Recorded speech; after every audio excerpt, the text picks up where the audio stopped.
সুধী আসসালামু আলাইকুম। শুরু করছি ইভিএম এর বিভিন্ন যন্ত্রাংশের পরিচিতি। Control unit, battery, adaptor, ballot unit, 5 metre cable, 1 metre কেবল,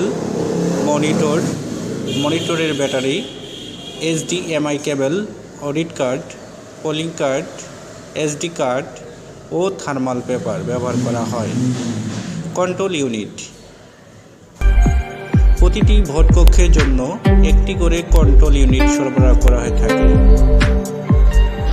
কন্ট্রোল ইউনিটের উপরিভাগে ইভিএম পরিচালনার জন্য একটি টাচ স্ক্রিন ব্যবহৃত হয়। এছাড়াও আরও দুটি ম্যানুয়াল বাটন ব্যবহৃত হয় ও একটি নাম্বার কিট থাকে। ভোটার শনাক্ত করার জন্য ফিঙ্গারপ্রিন্ট স্ক্যানার এবং ফলাফল দেওয়ার জন্য থার্মাল প্রিন্টার রয়েছে।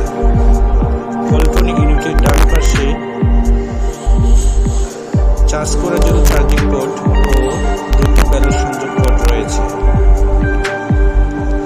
কন্ট্রোল ইউনিটের সামনের পাশে একটি পোলিং কার্ড ব্যবহার করার জন্য পোলিং কার্ড স্লট ও অডিট কার্ড ব্যবহারের জন্য অডিট কার্ড স্লট রয়েছে।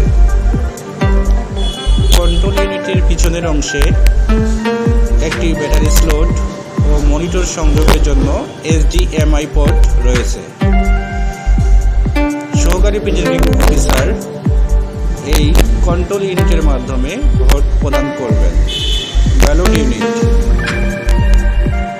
ব্যালট ইউনিটের বাম পাশে ইনপুট এবং বাম পাশে আউটপুট সংযোগ রয়েছে।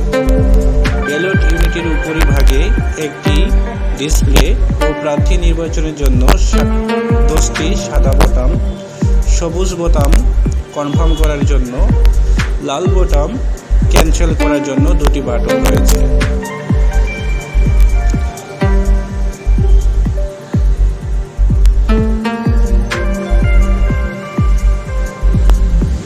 মনিটর ভোট গ্রহণের সকল তথ্য প্রদর্শনের জন্য মনিটর ব্যবহৃত হয়। মনিটরের সাথে একটি করে ব্যাটারি সরবরাহ করা হয়ে থাকে, যা দ্বারা সর্বনিম্ন 8 ঘন্টা মনিটরকে সচল রাখা যায়। অডিট কার্ড প্রতিটি ভোট কেন্দ্রের জন্য একটি করে অডিট কার্ড সরবরাহ করা থাকে। এছাড়াও কক্ষ ও কেন্দ্র ভিত্তিক ফলাফল বলার জন্য অডিট কার্ড ব্যবহৃত হয়। পোলিং কার্ড প্রতিটি ভোট কেন্দ্রের জন্য একটি করে পোলিং কার্ড সরবরাহ করা হয়ে থাকে। SD কার্ড প্রতিটি ভোট কক্ষের জন্য একটি করে SD কার্ড সরবরাহ করা হয়ে থাকে। এটি ভোট গ্রহণ থেকে শেষ পর্যন্ত ব্যবহার করা হয়ে থাকে। কন্ট্রোল ইউনিটের ব্যাটারি স্লটে ব্যাটারি প্রবেশ করে লক করুন এবং ব্যাটারির সুইচ চাপ দিয়ে